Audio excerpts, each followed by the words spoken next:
Акцию к Всемирному дню здоровья открыл оркестр Национальной гвардии. Прозвучал гимн Кыргызской республики. Чтобы снизить риск заражения коронавирусом, волонтеры раздавали маски и информировали участников о соблюдении мер безопасности. На территории парка Адинай установили акустическую аппаратуру, палатки, шатры, столы для тенниса и многое другое. Одна из участниц пришла рано утром, чтобы в рамках праздника поучаствовать в акции. Ей измерили давление, сатурацию и определили концентрацию сахара в крови. Мне очень приятно, что сегодня в таком прекрасном, великолепном парке организаторам они проверяют сахар, они проверяют давление, они проверяют сатурацию. Значит, они делают благое дело для здоровья горожан.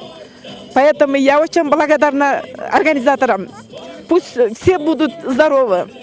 Мне очень приятно.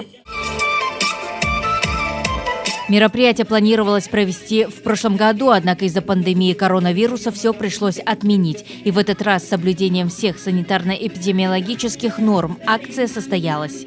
Сегодняшнее мероприятие организовывает Министерство здравоохранения и социального развития. Каждый год 7 апреля у нас отмечается Всемирный день здоровья.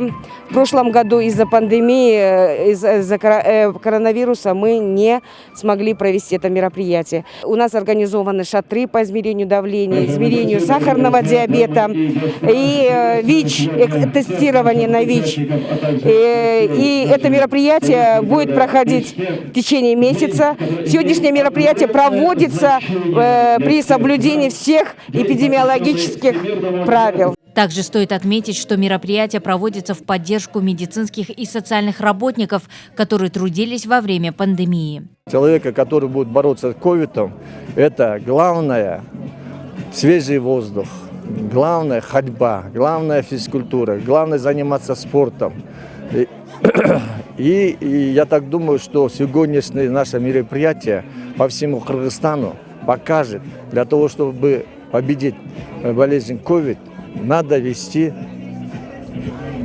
нормальный образ жизни.